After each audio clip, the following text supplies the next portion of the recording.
할렐루야. 6월 15일 토요일 새벽 기도를 시작하겠습니다. 사도신경으로 우리의 신앙을 고백합니다. 나는 전능하신 아버지 하나님 천지의 창조주를 믿습니다. 나는 그의 유일하신 아들 우리 주 예수 그리스도를 믿습니다. 그는 성령으로 잉태되어 동정녀 마리아에게서 나시고 본디오 빌라도에게 고난을 받아 십자가에 못 박혀 죽으시고 장사된 지 사흘 만에 죽은 자 가운데서 다시 살아나셨으며 하늘에 오르시어 전능하신 아버지 하나님 우편에 앉아 계시다가 거기로부터 살아있는 자와 죽은 자를 심판하러 오십니다. 나는 성령을 믿으며 거룩한 공교회와 성도의 교제와 죄를 용서받는 것과 몸의 부활과 영생을 믿습니다. 아멘. 찬송가 175장 찬양하시겠습니다. 찬송가 175장입니다.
신약성경 베드로후서 3장 1절에서 18절까지 말씀입니다.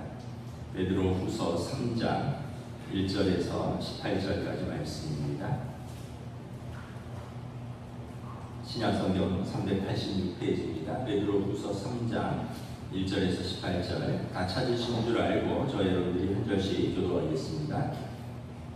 사랑하는 자들아, 내가 이 둘째 편지를 너희에게 쓰노니 이 두 편지로 너희의 진실한 마음을 일깨워 생각나게 하여 거룩한 선지자들이 이어간 말씀과 주 되신 구주께서 너희의 사도들로 말미암아 명하신 것을 기억하게 하려 하노라.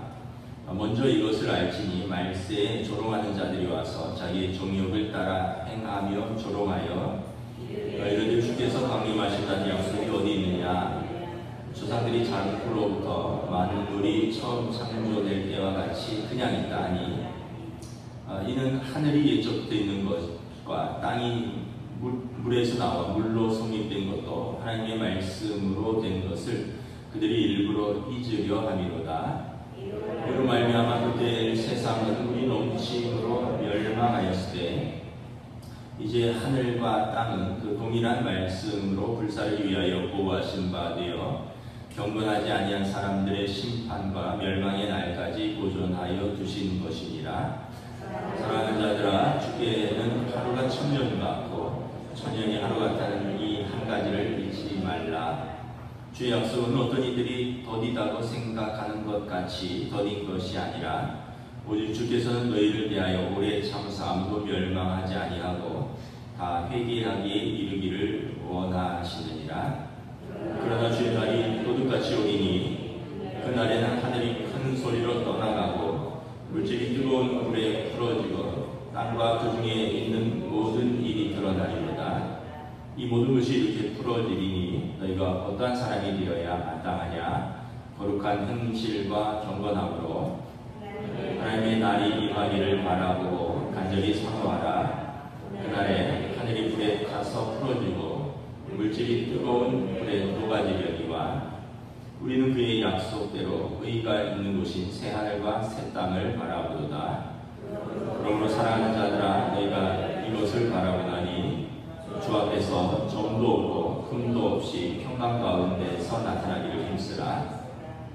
또 우리 주의 오래 참으심이 구원이 될 줄로 여기라. 우리가 사랑하는 형제 바울도 그 받은 지혜대로 너희에게 이같이 썼고 또 그 모든 편지에도 이런 일에 관하여 말하였으되 그 중에 알기 어려운 것이 들어있으니 무식한 자들과 부세지 못한 자들이 다른 성경과 같이 그것을 억지로 풀다가 스스로 멸망에 이르느니라.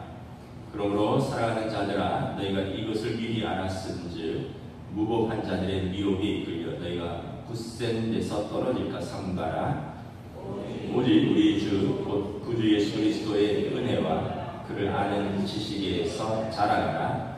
영광이 이제와 영원한 날까지 그에게 있을지어다. 아멘. 할렐루야. 오늘 또 토요 새벽 기도에 나오신 우리 성도들을 주님의 이름으로 환영하고 축복합니다. 우리 서로 함께 인사하겠습니다. 한 주간 평안하셨습니까? 요즘 때 아닌 더위로 30도가 넘어가는데 아침에 조금 비가 내려서 살짝 좀 더위가 가시지 않을까 생각을 하고 또 우리들의 삶에 이런 촉촉한 은혜의 단비가 또 항상 있기를 축복합니다. 베드로 전서 후서 말씀을 이렇게 새벽에 보고 있는데 베드로 전서는 베드로 사도께서 그 소아시아에 흩어져 있는 교회들에게 쓴 목회 회랑 서신이죠.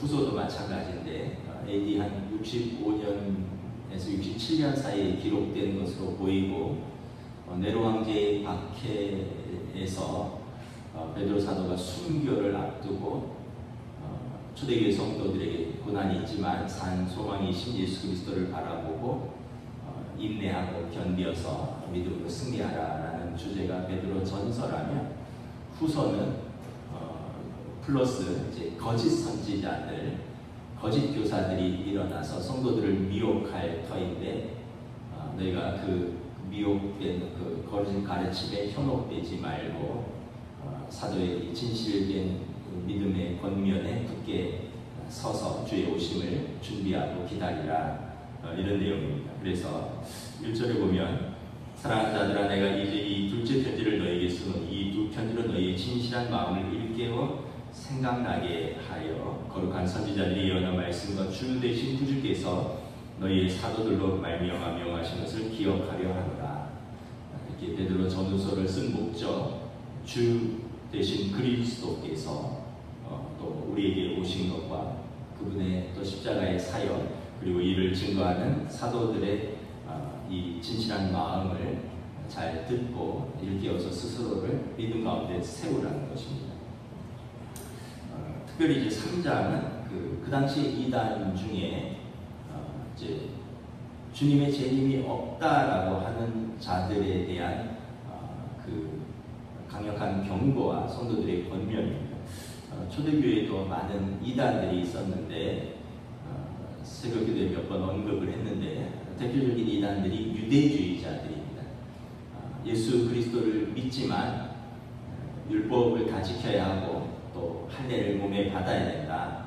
그래서 사도 바울의 대적자들이다. 이렇게 바울 사도는 자신의 대적자들을 그 유대주의에 대해서 말하고 있습니다. 예수 그리스도 외에 다른 복음은 없다라고 바울 사도는 말하고, 유대주의자들은 바울 사도가 복음을 반쪽만 전하고 있다라고 공격하는 거죠.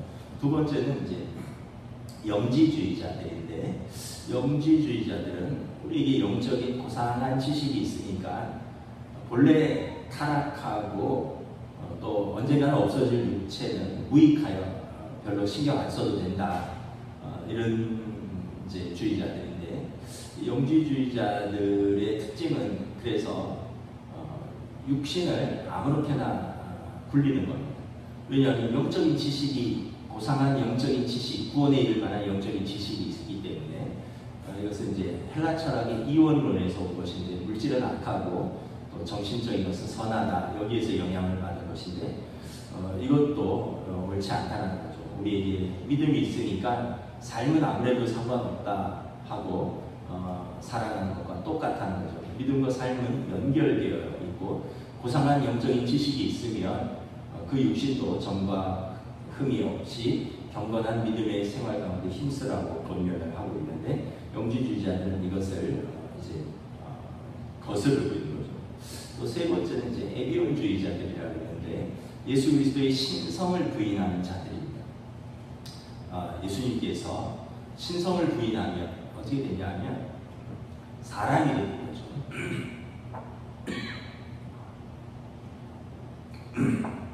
예수님이 하나님의 아들이 아니라, 구세주가 아니라 훌륭한 선생님, 랍비가 되는 거죠. 오늘날도 우리가 뭐 4대 종교, 많은 또 인류의 스승들 중에 한 명이 되는 겁니다. 그 당시에도 예수님을 이렇게 신성을 부인하는 사람들이 있었습니다. 그러면 주는 그리스도시요 구원자이시요 하나님의 아들을 부정하는 겁니다. 또 어떤 이단이 있었냐면 예수님의 인성을 부인하는 사람들입니다. 예수님께서 하나님의 아들이신데 사람의 모습으로 보이신 것은 가현설이라고, 그냥 그렇게 보였다는 거예요. 그리고 십자가에서 죽으신 것이 아니라는 거예요.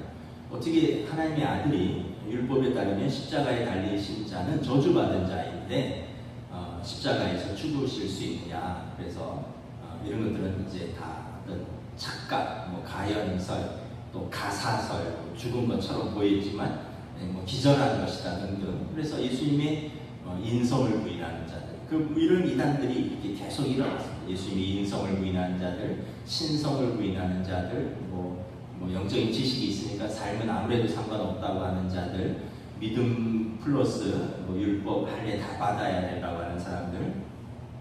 오늘 3장에서는 주님의 강림을 조롱하고 부인하는 자들이 있다는 거예요.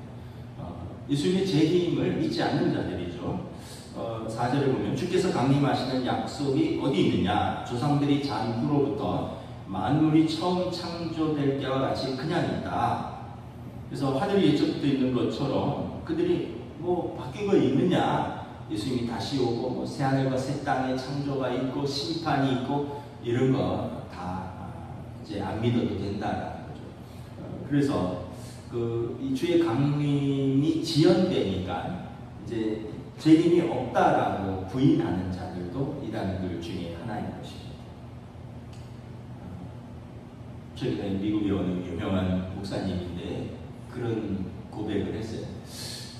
굳이 예수님께서 재림하실 이유가 있을까? 자기는 굳이 재림이 없어도 자기 신앙은 전혀 문제가 없다라는 거예요. 그리고 자기 믿음에도 변함이 없고 예수님이 오시든 안 오시든 나는 상관이 없다. 근데 굳이 말한다면 나는 뭐 안 오신다고 본다. 이거를 신학자이자 목사님 분이 얘기한 거예요. 여기 보면 이단인 거죠. 왜냐하면 주께서 강림하신 약속이 어디 있느냐? 이걸 부인하는 자들이라는 거죠. 그 당시에도 있었다는 거죠. 베드로 사도가 두 가지를 설명합니다. 첫째는 주님의 시간은 우리의 시간과 다르다는 거예요. 그래서 주의 재림이 더딘 것이 없는 것은 아니다라는 거예요. 8절에 사랑하는 자들아 주께는 하루가 1000년 같고 1000년이 하루 같다는 이 한 가지를 잊지 말라. 그래서 주의 약속은 어떤 일이 더디다고 생각하는 것이 아닌 것 같이 더딘 것이 아니라 우리가 생각할 때 지금 예수님이 이제 오시고 부활 승천하신 지 2000년이 지났는데 우리가 생각할 때 2000년 동안 일이 없었으니 앞으로도 없을 것이다. 이건 우리의 시간이라는 것이죠. 하나님의 시간이 우리의 시간과 같을 수 있겠느냐? 하나님의 시간은 1000년이 하루 같고 하루가 1000년 같다면 하나님의 시간으로 보면 이제 겨우 이틀 지나는 것일 수도 있거든요. 우리가 뭐 그런 이야기를 하잖아요. 뭐 하루살이는 뭐 하루 살다 끝나는 거지만 하루살이는 뭐 또 그에게 그것이 그에게 인생이고 일생이고 또 어떤 동물은 뭐 열흘 또 뭐 10년 사는 뭐 동물도 있고 또 한철 사는 동물도 있고 또 인간은 뭐 100년 가까이 살기도 하고 뭐 거북이는 뭐 150년 가까이 똑같은 시간으로 볼 것이 아니라는 거죠.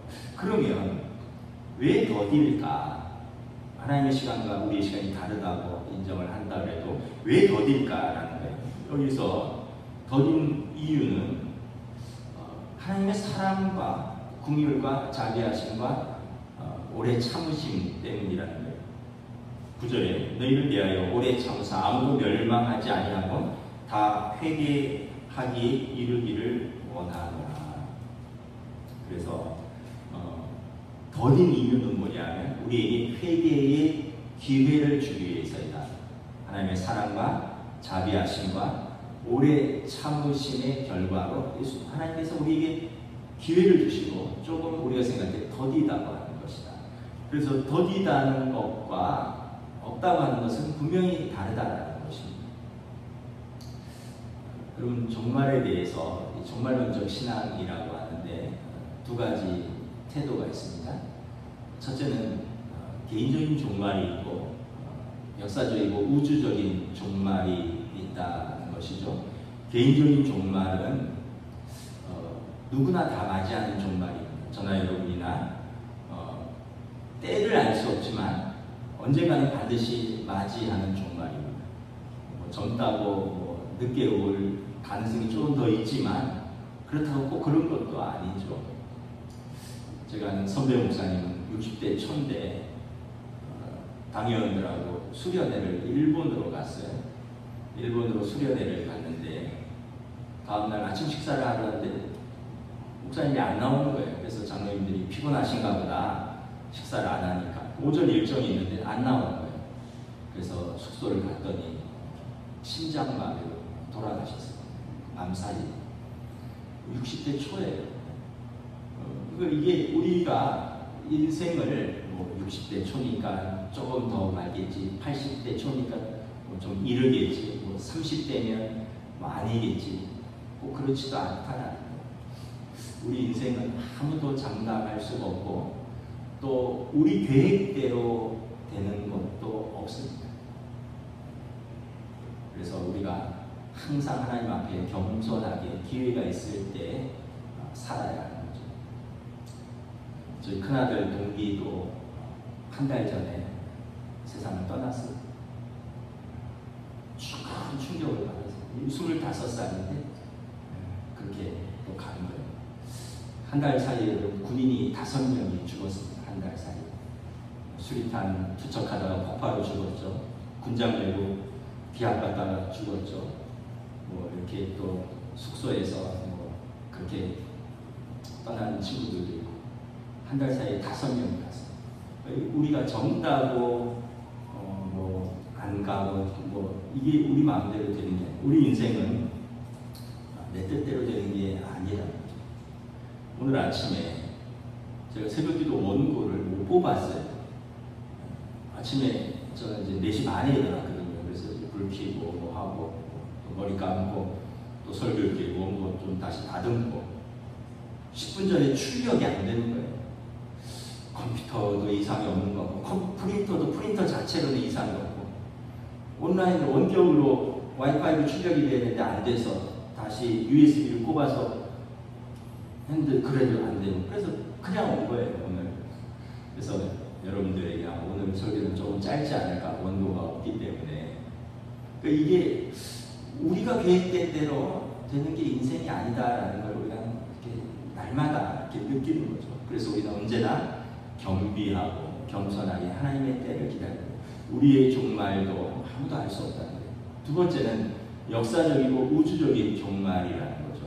주님의 재림의 때인데 여러분 개인적인 종말의 때도 알 수 없는데 주님의 재림의 때를 우리 어떻게 알고 주장할 수 있겠습니까? 그래서 오늘 말씀에 보면 10절에 주의 날이 도둑같이 온다. 그럼 도둑이 예고하고 오나요? 언제 올지 알지 못하는 거죠. 그때는 어떤 때냐? 모든 것이 풀어지고 모든 것이 새롭게 되는 그때라는 거예요. 18절에 새 하늘과 새 땅을 바라보는 그때가 올 것이다. 그러면 우리는 그날을 바라보고 거룩한 행실과 경건함으로 하나님의 날이 임하기를 바라보고 사모하며 살지니라. 근데 이 종말이 없다고 하면 어떻게 됩니까? 3절에 조롱하는 자들이 와서 저기 종력을 따라 행하며 살 뿐이다. 여러분 만약에 우리가 심판이 없다면 어떨까요? 학생들은 시험이 없으면 학교는 다녀도 공부할 이유가 없죠. 평가를 하지 않는데요. 시험이 없는데 여러분 운동선수가 시합이 없다면 어떻게 될까요? 그냥 땀 흘려 운동할 이유가 없겠죠. 그냥 취미로 하면 되겠죠. 왜냐하면 시합이 없는데 여러분 우리에게도 동일한 거죠. 우리에게 심판이 없다면 두 가지로 나갈 겁니다. 첫째는 여기처럼 정욕을 따라 살 것입니다. 아니 심판도 없고 종말도 없는데 지금 눈에 보이는 게 전부인데 우리가 하나님을 의식할 이유도 없고 사랑을 의식할 이유도 없고 지금 내 좋은 대로 하면서 사는 거죠. 두 번째는 그럴 능력도 없는 사람들은 현재의 고난에 절망하여서 소망 없이 살 것입니다. 악한 자들이 이제 흥황하고 의인이 고난당하는 현실 속에서 심판도 없고 종말도 없고 주님의 다시 오심도 없다면 소망이 없는 거죠. 절망할 이유밖에 없는 거예요. 그런데 하나님의 심판이 있고 주님의 다시 오심이 있고 그리고 그날의 새하늘과 새 땅이 있기 때문에 우리가 오늘 눈에 보이는 대로 살고 정욕대로 사는 것이 아니라 오늘 말씀처럼 하나님의 날이 임하기를 바라보고 사모하면서 거룩한 행실과 경건함으로 그날을 사모하면서 사는 것입니다. 또 로마서 말씀처럼 현재의 고난이 있지만 장차 있을 영광과 좋게 비교할 수 없기 때문에 현재의 고난을 우리가 능히 이기며 인내하면서 살아가는 거죠. 왜냐하면 하나님 나라라는 그 약속이 현재의 고난보다 더 크기 때문에 그것이 우리를 소망을 갖고 살아가는 이유가 되게 된다는 것입니다. 그래서 여러분 우리 모두가 이 여러 가지 이단들이 있어요. 그래서 말씀 안에 든든히 서야 됩니다. 이렇게 여러 가지 마음에 이렇게 유혹과 시험이 될 때가 있습니다. 정말 하나님 나라가 있는가? 정말 주님이 살아계신가? 뭐 정말 천국과 지옥이 있고 내가 심판과 뭐 이런 여러 가지 생각이 들 때가 있어요. 그러다가 시험이 들고 흔들흔들 걸리면 이제 우리 믿음이 이제 떨어지는 것이죠. 그래서 베드로 사도가 이것을 기억하라고 또 성도들에게 사도들로 말미암아 명하신 이것을 기억하고 너희의 진실한 마음을 일깨워 생각나게 하려고 그리고 여러분들이 이 무법한 자들의 미혹에 이끌려 굳센 데서 떨어질까 삼가게 하려고 이 베드로 전후서를 썼다라는 것입니다. 마태복음 25장에 우리가 잘 아는 주님의 종말에 대한 비유가 나오죠. 신부들이 이렇게 신랑을 기다립니다. 이 유대교 결혼식은 일주일 동안 열린다고 합니다. 그리고 저녁에 이제 결혼 전에 일주일 동안 먼저 피로연을 하는 거예요. 그러면서 이제 포도주도 마시고 잔치도 즐기고 그런데 신랑도 잔치를 즐기고 신부도 신부대로 잔치를 즐기는데 그런데 이제 신랑이 신부를 데리러 오는데 분명히 데리러 올 텐데 언제 오는지는 정확히 알지 못한다는 거예요. 그래서 신랑이 왔을 때 기름을 준비하지 않은 신부가 따라나갈 수 없었다. 그 비유를 들고 있는 거죠. 그래서 주님이 분명히 오시는데 더디지만 없는 것이 아니라 분명히 오시는데 그때 우리가 준비되지 않았다면 우리가 주님을 맞을 준비가 되지 않았다면 우리가 그 주님의 나라에 동참할 수 없다라고 말씀을 하는 것입니다. 말씀을 마치겠습니다. 초대교회 성도들의 인사가 있습니다. 마라나타입니다. 마라나타. 아멘 주 예수여 오시옵소서. 초대교회 성도들은 너무 고난이 많았던 것 같아요. 그래서 그분들의 소망은 아멘 주 예수여 오시옵소서. 주여 예수님 빨리 오시옵소서. 그리고 그 인사를 통해서 로마의 핍박 가운데서도 또 이단들의 공격 속에서도 자기들의 믿음을 지키며 하나님 나라를 사모하고 기다렸던 것입니다. 저와 여러분들도 또 우리의 삶에도 아멘 주 예수여 오시옵소서라는 믿음을 가지고 현재의 유혹과 현재의 고난을 또 이기면서 믿음으로 승리하시기를 우리 주님의 이름으로 축복합니다. 기도하겠습니다. 하나님 은혜를 감사합니다. 초대교회에 특별히 이방인 지역에 예수를 보지도 못하고 믿는 많은 성도들이 일어나고 또 그들을 기쁘게 생각하고 영광스러운 연류관으로 여기지만 그들 가운데 몰래 들어온 거짓 교사들, 거짓 선지자들 그리고 거짓 복음들이 난무하면서 그들의 믿음을 떨어뜨리고 다시 걔가 그 토했던 곳으로 돌아가는 것처럼 다시 이방의 문화로 다시 무신론의 세계로 다시 무법함과 방탕함의 생활로 돌아가려고 하는 그들을 또 믿음으로 바로 세우기 위해서 사도들이 기도하고 편지를 쓰고 또 믿음으로 격려하는 것을 바라봅니다. 오늘 이 시대에도 우리에게 동일하게 주시는 말씀으로 받습니다. 우리의 믿음을 흔들고 또 물질주의로 말미암아 우리의 마음을 빼앗기고 또 어떤 이들은 극심한 고난으로 말미암아 정말 하나님이 살아계신가에 대한 또 시험이 있을 수도 있고 그러한 모든 삶 상황 속에서 주님은 반드시 다시 오신다는 것.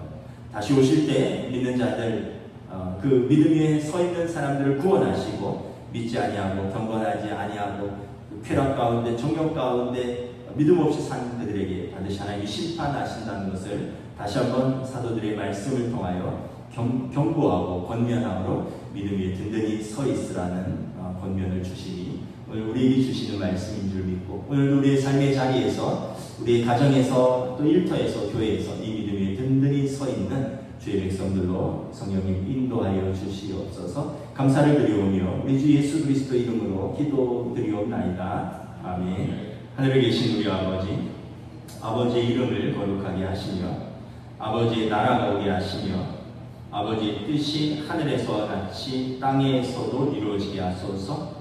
오늘 우리에게 일용할 양식을 주시고 우리가 우리에게 잘못한 사람을 용서하여 주는 것 같이 우리 죄를 용서하여 주시고 우리를 시험에 빠지지 않게 하시고 악에서 구하소서. 나라와 권능과 영광이 영원히 아버지의 것입니다. 아멘.